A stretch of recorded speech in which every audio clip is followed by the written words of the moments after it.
आगाज अहम खबर से कोर हेडक्वार्टर्स कराची में कमांड की तब्दीली की तकरीब हुई, जिसमें लेफ्टिनेंट जनरल मोहम्मद सईद ने कराची कोर की कमान संभाली। लेफ्टिनेंट जनरल नदीम अहमद अंजुम ने कमान लेफ्टिनेंट जनरल मोहम्मद सईद के सुपुर्द की। इसी बारे में मजीद बात होगी। समा के नुमाइंदे उस्मान खान हमारे साथ हैं। उस्मान, इस बारे में बताइए।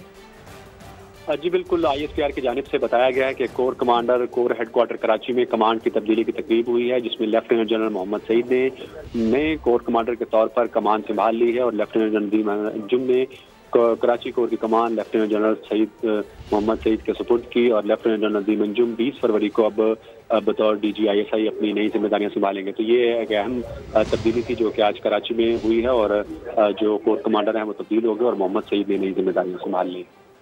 उस्मान, आप इस सिलसिले में अपडेट कर रहे थे। कोर हेडक्वार्टर्स कराची में कमांड की तब्दीली की तकरीब, ISPR की जानिब से इस बारे में बताया गया। लेफ्टिनेंट जनरल मोहम्मद सईद ने कराची कोर की कमान संभाल ली। लेफ्टिनेंट जनरल नदीम अहमद अंजुम ने कमान लेफ्टिनेंट जनरल मोहम्मद सईद के सुपुर्द की। ISPR ने इस तकरीब के बारे में बताया। ये बड़ी खबर आई है। कोर हेडक्वार्टर्स कराची में कमांड की तब्दीली, इसी सिलसिले में तकरीब का एहतमाम किया गया।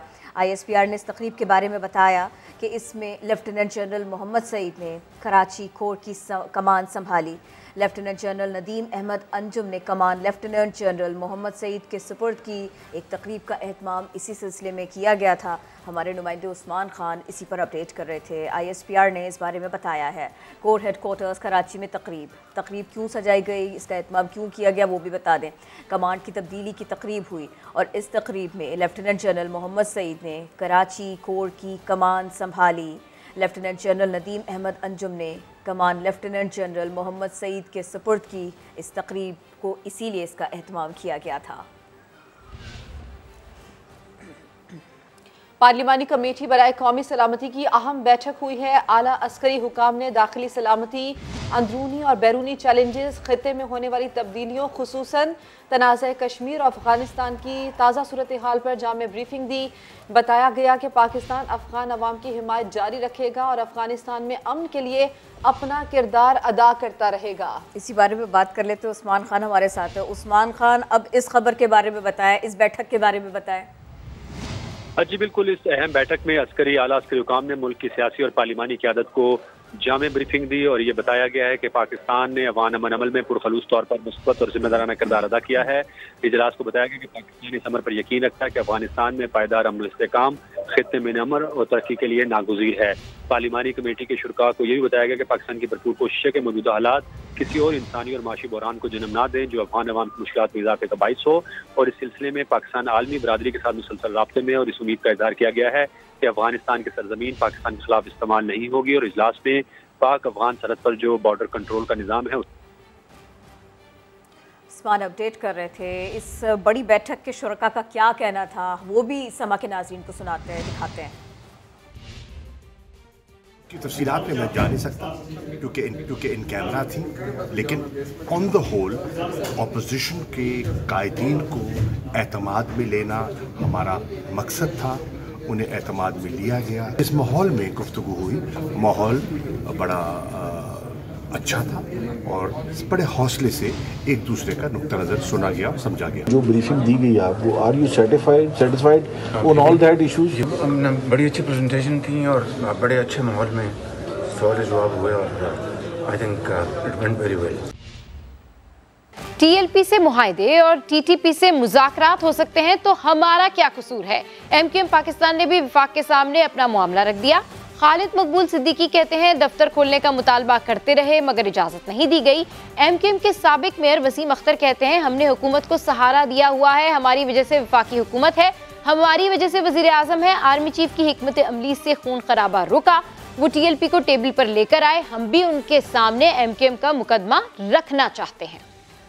अपना मुकदमा भी रखना चाहते हैं। हम रिक्वेस्ट करेंगे बाजवा साहब से, जिस तरह से TLP को कौमी धारे में लिया जा रहा है, हम तो ऑलरेडी कौमी धारे में हैं। सहारा दिया हुआ है फेडरल गवर्नमेंट को, प्राइम मिनिस्टर साहब को, हमारी वजह से ही हुकूमत चल रही है इस वक्त। मैं रिक्वेस्ट करूंगा बाजवा साहब से, उनकी हिकमत से ये खून खराबा बचा है। TLP को टेबल पे लेके आए हैं वो और चीजें तय हुई हैं। इसी तरह हमें भी कौमी धारे में अपनी सियासत करने दी जाए। जब पुलिस वालों के मर्डर के केसेस वापस हो सकते हैं, तो फिर हमारे केसेस तो माने ही नहीं रखते कोई, तो हमें किस चीज की सजा दी जा रही है? फौरन हमारे केसेस भी खत्म किए जाएं, हमारे दफातर खोले जाएं। मुस्लिम लीग नून के सेनेटर और साबिक आईजी सिंध राना मकबूल कहते हैं, नवाज शरीफ को हथकड़ी लगाई गई तो मैंने एसपी को डांट कर कहा कि कल के वजीर आजम के साथ ऐसा ना करो। उम्र कैद की सजा हुई तो नवाज शरीफ शुक्र अदा कर रहे थे। नई मशरफ भट्ट से उनकी क्या गुफ्तगू हुई वो आपको दिखाते हैं। मैं नहीं समझता कि कोई वो खौफ खाने वाला आदमी है। पहला आदमी है जो लाहौर में आपको कोई फाइटर नहीं नजर आया जिसने कोई डिसेंट दिखाया हो। उसने कहा I will not take dictation, निकाल दिया गया ना। मैं कोई 7 महीने उनके साथ रहा हूँ। हथकड़ी लगाने वाला वाक़या भी आया। पहले तो एसी को बाहर निकाला, फिर एडीसी को बाहर निकाला, फिर एसएसपी को डांट पिलाई। मैंने कहा खुदा का खौफ खाओ, ये कल प्राइम मिनिस्टर थे, तुम कौन लोग हो इसको हथकड़ी लगाने वाले? मेरा तो इससे ताल्लुक इसलिए नहीं था कि ये तो एविएशन का मसला था। Police had to nothing to do with this. जो हमने सुना भी कि उन्होंने कहा कि इसको डाइवर्ट करना है। जब मियां साहब को सजा हुई थी तो आप साथ ही? हाँ, उस दिन तो हम थे ना वहाँ। तो क्या उनका रिएक्शन था? मतलब अल्लाह का शुक्र अदा कर रहे थे, वो बिल्कुल मजबूत बैठे हुए। अल्लाह का शुक्र सजा मौत नहीं, हाँ ये भी था। डीडीए सारे मुल्क में बड़े बड़े जलसे करके जाए, ग्रैंड डेमोक्रेटिक अलायंस। वो कराची में आखिरी जलसा था। हमने जो प्लान बनाया, ना कोई बंदा मरा ना कोई जख्मी हुआ। तो ये बात, उसकी नाराजगियां ये थी, तो इसलिए उन्होंने स्पॉट कर लिया था कि आईजी को जरूर हमने पकड़ना। मुझे बताते थे लोग, किसी के ख्वाब में भी नहीं था ये टेक ओवर करेंगे, लेकिन मुझे ये सिग्नल आते रहते। एविडेंस क्या है? हमारे पास वीडियो है। जब वीडियो चलाया गया तो आप आईजी की क्या बात करते हैं, कांस्टेबल भी नहीं था उस वीडियो में, क्योंकि ऐसी बात हुई नहीं। इसकी पे तो हम क्विट हुए हैं। दबाव काम कर गया, माफिया का खेल बिगड़ गया। कराची के इलाके मलीर सालार गोट में कत्ल होने वाला नाजिम जोखियो, इनके लवाहिकीन ने कातिलों के साथ मुफाहमत से साफ इनकार कर दिया। इंसानियत सोच तशद्दुद से शौहर की मौत पर बेवा शिद्दत गम से निठाल है। कराची का इलाका मलीर मेमन गोट, यहाँ पर जान ले ली गई नाजिम जोखियो की। पोस्टमार्टम रिपोर्ट इसके बारे में तो आपको बताएंगे बाद में। पहले ये जान लीजिए कि मुफाहमत के लिए बिल्कुल भी तैयार नहीं है। नाजिम जोखियो की अहलिया शिद्दत गम से निठाल है, बहुत परेशान है। और उन्होंने कहा मेरा वारिस गया है, कोई खिलौना नहीं गया, मुझे बहलाया नहीं जा सकता, मुझे पैसे नहीं दिए जा सकते, मुझे खुशी इस तरह नहीं दी जा सकती। दिन दिहाड़े कैसी वारदात हो जाती है, एक शख्स के साथ में क्या कुछ हो जाता है। कराची के इलाके मलीर में मनकोट में कत्ल होने वाले नाजिम जोखियो की पोस्टमार्टम रिपोर्ट भी अब सामने आ गई है। और इसके बाद मकतूल नाजिम जोखियो के जिस्म पर तशद्दुद के निशानात पाए गए, ये बात वाज़ेह हो गई है। यही नहीं, आंखों पर भी सूजन थी। ये सब कुछ इस पोस्टमार्टम रिपोर्ट में लिखा हुआ है। इससे पहले सब कुछ ऐसा कहा जा रहा था कि मुबैना है, वाज़ेह होना बाकी है, लेकिन अब मामलात साफ होते जा रहे हैं। नाजिम जोखियो की जान कैसे गई, बदतरीन तशद्दुद का उनको निशाना बनाया गया, पोस्टमार्टम रिपोर्ट सामने आ गई। कराची के इलाके मलीर सारार गोट में कत्ल होने वाले नाजिम जोखियो के लवाहिकीन ने कातिलों के साथ मुफाहमत से इनकार कर दिया। इंसानियत सोच तशद्दुद से शौहर की मौत पर बेवा शिद्दत गम से निठाल है। इस हवाले से रिपोर्ट कर रहे हैं शाहनवाज कादरी। सालार गोट के मकतूल नाजिम जोखियो के घर ताज़ियत के लिए आने वालों का हजूम लगा है, लेकिन नाजिम की बेवा का गम कम नहीं हो रहा। पता नहीं था ऐसे चला जाएगा, मुझे छोड़ के इतनी जल्दी चला जाएगा, उसकी उम्र ही नहीं थी जाने की। बहुत दुख होता है, इन्होंने मेरे साथ बहुत बड़ा जुल्म किया है, बहुत बड़ा जुल्म। वडेरे के डेरे पर इंसानियत सोच तशद्दुद से शौहर की मौत से शीरीं गम से निडाल तो है, लेकिन खाइफ नहीं। यही वजह है कि इसने किसी भी दबाव को खातिर में लाए बगैर शौहर के कातिलों के साथ मुफाहमत का इम्कान मुस्तरद कर दिया है। बहुत सारे लोग कल आए थे, वो कह रहे थे कि हम पता नहीं कितने करोड़ दे रहे हैं, हम कोई लालची, हम जो हमारा मर गया उसकी हड्डियाँ बेचेंगे, हम इतने बेगरत नहीं है। मेरा वारिस गया है, मेरा कोई खिलौना नहीं गया, खिलौना पे डाल दिया कब्र में, हम पैसे लेके फिर मैं खुश हो जाऊंगी, मेरा घर चल जाएगा।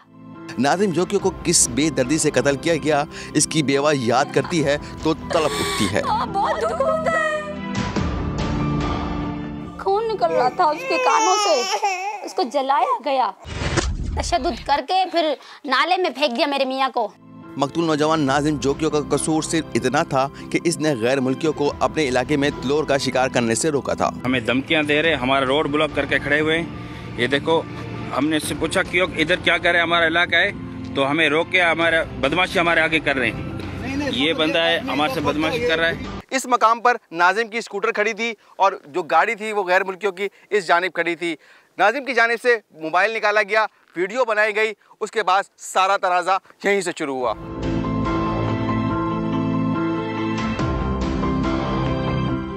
वीडियो सोशल मीडिया पर अपलोड करने के बाद नाजिम जोगियों को धमकियां भी मिली थीं। मुझे वीडियो मुझे डिलीट कराने जी धमकियूं मिलन पियूं, डिलीट करियो न त तव्हांजे लाइ मसलो थींदो। मकतूल के भाई अफजाल के मुताबिक इन्हें जाम हाउस बुलाया गया था, जहां इसकी मौजूदगी में सरदार के मुहाफिजों ने नाजिम को तशद्दुद का निशाना बनाया। जाम अब्दुल करीम बाहर आया जैसे, तो उसने कहा हाँ, तो गार्डों को बोला इसको ले जाओ उधर, वहाँ पासवर्ड कोड में, वहाँ ले जाओ बाउंड्री के बाहर, वो जो जाम हाउस के अंदर निजी जेल है, जाम हाउस के अंदर। तो मेरे भाई के ऊपर 2 मिनट बाद मैंने चीखें सुनी मेरे भाई की, चिल्लाया, रड़ियाँ की, मुझे नहीं मारो। मकतूल की बेवा कहती हैं भाई को नाजिम को वहाँ नहीं छोड़ना चाहिए था, मुझे बताता तो मैं मिन्नत समाजत करके जान बचा लेती। अफजल के सामने उसको मारा, जाम पे पुनू ने, जाम गोराम ने उसको थप्पड़ मारे। अगर अफजल को ना शर्म आनी चाहिए तो उसको छोड़ के नहीं आना चाहिए था, उसको ना भाई था ना उसका।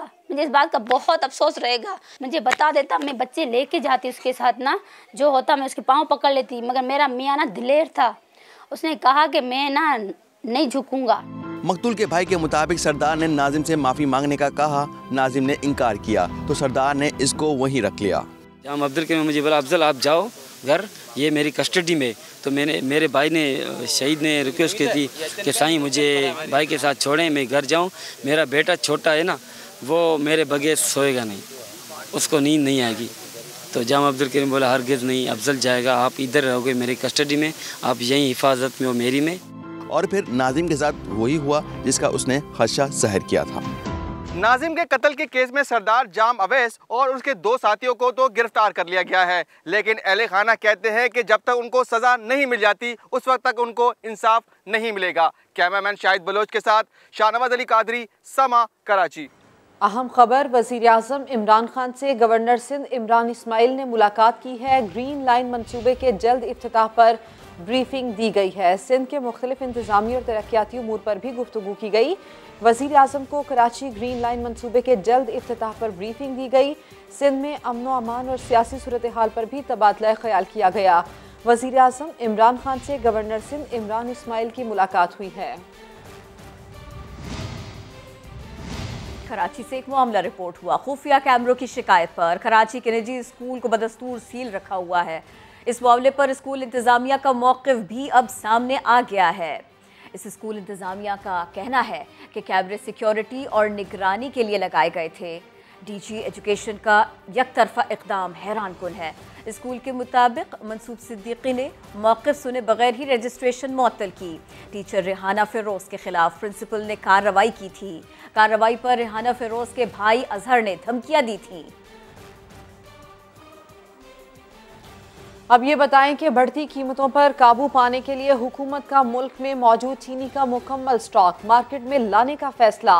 वज़ीर-ए-आज़म ने ज़ख़ीरा अंदोज़ों और नाजायज़ मुनाफाखोरों के साथ सख्त कार्रवाई का हुक्म दे दिया। अब्बास शब्बीर रिपोर्ट करेंगे। मूज और महंगाई पर काबू पाने का मिशन। वज़ीर-ए-आज़म की ज़ेर सदारत इजलास में चीनी के बहरान पर काबू पाने के लिए बड़े फैसले। मुल्क में मौजूद चीनी का सारा स्टॉक मार्केट में लाया जाएगा। 15 नवंबर से मुल्क भर में गन्ने की क्रशिंग शुरू करके क्रशिंग कवानीन पर अमल दरामद यकीनी बनाया जाएगा। वज़ीर-ए-आज़म ने दो टोक कह दिया कि मुनाफाखोरी और ज़ख़ीरा अंदोज़ी किसी सूरत बर्दाश्त नहीं की जाएगी। ज़ख़ीरा अंदोज़ों, नाजायज़ मुनाफाखोरी के मुर्तकिब अफराद के खिलाफ सख्त कार्रवाई की जाए। अवाम को रिलीफ देने के लिए सूबाई और ज़िले हुकूमतों को मैदान में आने और शुगर फैक्ट्रीज पर कंट्रोल तरमीमी एक्ट और दीगर कवानीन पर अमल दरामद यकीनी बनाने की हिदायत कर दी। कहा आलमी मार्केट के हक़ाइक़ और अदाद और शुमार पेश करके अवाम के लिए मौसर आगाही मुहिम चलाई जाए। बाउने खुसूसी शहबाज गिल ने ट्विटर पैगाम में कहा कि शुगर मिल्स एक्ट और गोदाम एक्ट की हर शिक पर हर सूरत अमल करवाया जाएगा। जुर्माने हों या मुकदमात, कानून के मुताबिक हर कार्रवाई की जाएगी ताकि मिल्स वक्त पर चलें। जाली बहरान बनाने वालों को कानून की लगाम डाली जाएगी। सिंध की शुगर मिल्स वफाक के रेडार पर आ गई। वफाकी वजीर हमाद अजहर कहते हैं सिंध हुकूमत और मिल्स मालिकान ने गठजोड़ करके शुगर मिलें नहीं चलाई, जिसकी वजह से चीनी का मसनूई बहरान पैदा हुआ और कीमतें बढ़ीं। बोले 1 लाख टन चीनी बैरून मुल्क से मंगवा ली गई है, 30,000 टन मजीद आ रही है। उन्होंने यकीन जाहिर किया कि 3 हफ्तों में चीनी के रेट तेजी से नीचे आएंगे। जितने बड़े सियासी घराने हैं उन सब की शुगर मिल रही है। कुछ तो है इस इंडस्ट्री में, कोई तो ऐसी कशिश मौजूद है कि जो बाकी कारोबार में जो खानदान फेल हो जाते थे वो इस कारोबार में आके वो अरबपति बन जाते हैं। वो कशिश यही है कि हर साल गठजोड़ करके शुगर का रेट मुकर्रर करना, हर साल गठजोड़ करके क्रशिंग को डिले करना, अरबों रुपए की सब्सिडी लेना। सिंध में वो चीनी की मिलें जो 15 अक्टूबर को चल जाती थी और पिछले साल भी वो चली, वो बॉयलर अपने चलाने के बाद उन्होंने बॉयलर्स को बंद किया। ये वफाकी हुकूमत के खिलाफ एक सियासी साजिश के जरिए किया गया। हमारे पास उन मिल्स के नाम भी हैं जिन्होंने अपने बॉयलर चलाए और फिर उन्होंने अपने बॉयलर्स को बंद किया। हर साल ये शुगर मिलें जो हैं ये अपने मुतालबात मनवाने के लिए क्रशिंग को डिले करती थी और हुक्मरानों को ये प्रेशराइज करती थी। ये जो 20 नवंबर को मिल्स जो नहीं चलेंगी या 15 नवंबर तक जो नहीं चलेंगी, जो मुकर्ररा वक्त उनको दिया गया है, तो उसके बाद कानून अपनी हरकत में आएगा। 1 लाख टन जो है वो चीनी वो अब मार्केट में लाई जा रही है, इंपोर्टेड चीनी, जो कि 90 रुपये पे सेल की जाएगी। और 30,000 टन का एक और जहाज़ आज ही कराची की बंदरगाहों में लग रहा है, वो चीनी भी मार्केट के अंदर लाई जाएगी। पंजाब हुकूमत को ये हिदायत दे दी गई है कि 90 रुपये जो है वो मुख्तलिफ स्टोर्स पे और ट्रक्स के ज़रिए पूरे पंजाब में जो है वो सेल किया जाए। आप देखेंगे कि इंशाल्लाह अगले 2 से 3 हफ्तों में चीनी की कीमत नीचे बड़ी तेज़ी से आएगी। और शुगर माफिया का गेम उलट गया, चीनी के दाम आसमान से जमीन पर आने लगे। होलसेल मार्केट में चीनी के दाम 3 दिन में 25 रुपए फी किलो नीचे आ गए। आम दुकानों पर आवाम को अब भी महंगे दामों चीनी फरोख्त करके लूटा जा रहा है। सैयद रिजवान आलम रिपोर्ट करेंगे।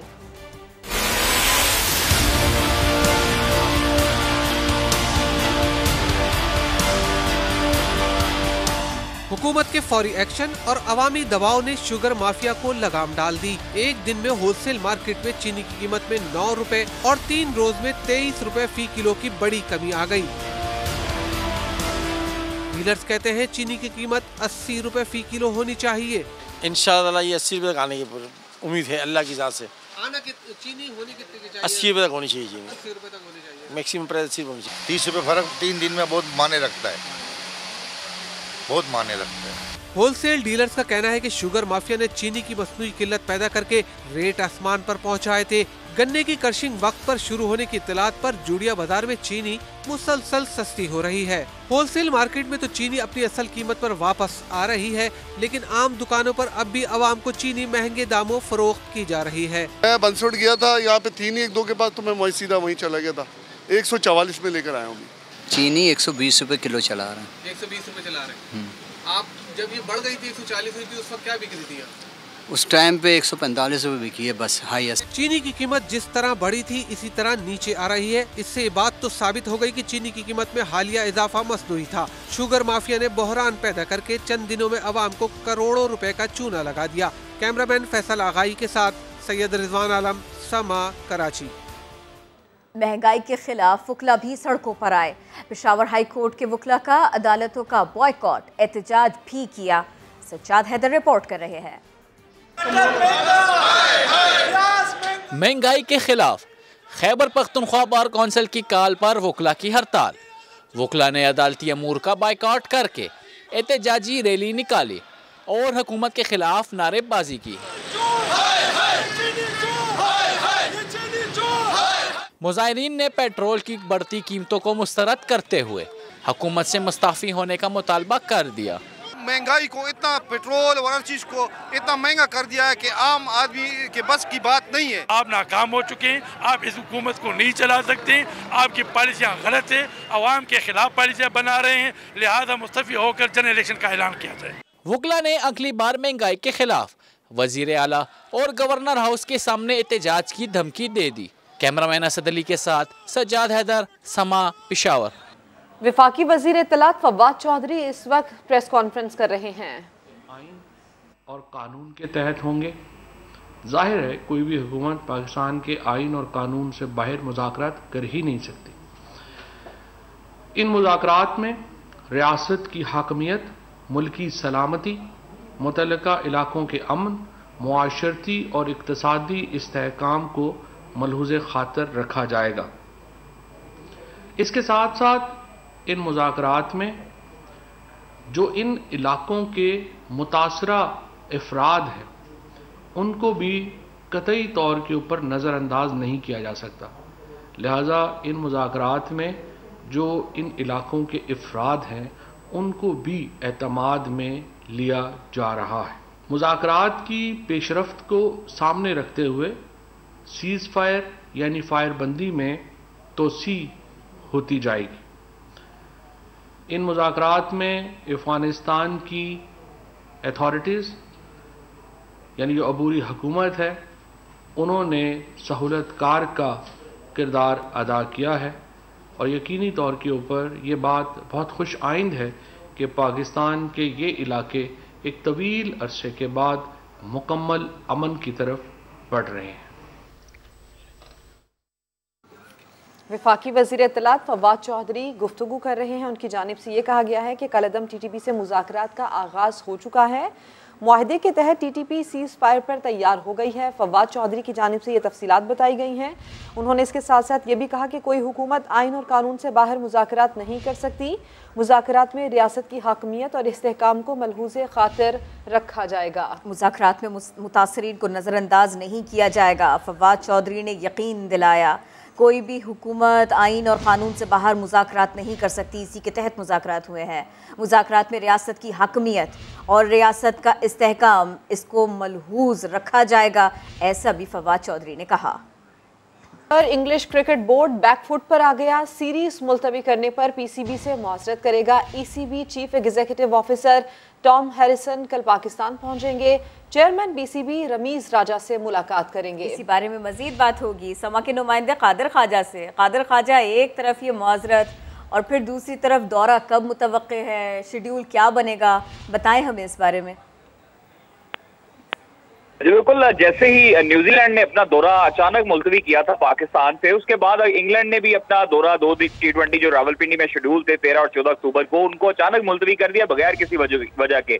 तो चेयरमैन पाकिस्तान क्रिकेट बोर्ड ने सख्त मौक़िफ़ अपनाया था और ये कहा था कि मगरबी ब्लॉक को जो है वो हम तोड़ेंगे, और वो तोड़ने में कामयाब हो चुके हैं कि टॉम हैरिसन चीफ एग्जीक्यूटिव है इंग्लैंड क्रिकेट बोर्ड के, वो कल कज़ाफी स्टेडियम में पाकिस्तान क्रिकेट बोर्ड के हेडक्वार्टर में चेयरमैन PCB से अहम मुलाकात करेंगे, उनसे अपॉलॉजी भी करेंगे, उनसे माजरत करेंगे और उनसे आइंदा के शेड्यूल पर भी इत्मीनान का इजहार करेंगे। उनको यकीन दहानी करवाएंगे कि किसी किस्म की जो सीरीज होगी न्यूट्रल वेन्यू पर नहीं होगी, पाकिस्तान ही इसको होस्ट करेगा। और 2022 के आखिर में टेस्ट सीरीज जो शेड्यूल है उसमें भी इंग्लैंड दौरा पाकिस्तान करेगा, क्योंकि 2005 से इंग्लैंड ने पाकिस्तान का दौरा नहीं किया। उसके बाद अचानक जो है वो 2021 में जो दौरा था अक्टूबर का, उसको मुलतवी किया गया, जिसके बाद इंग्लैंड क्रिकेट बोर्ड पर सख्त प्रेशर था, खिलाड़ियों का भी और तमाम जो इंटरनेशनल क्रिकेट एसोसिएशन है उनका भी, जिसके बाद इंग्लैंड क्रिकेट बोर्ड के जो चीफ एग्जीक्यूटिव थे, जो चेयरमैन थे, वो अपने ओहदे से मुस्ताफी हुए थे।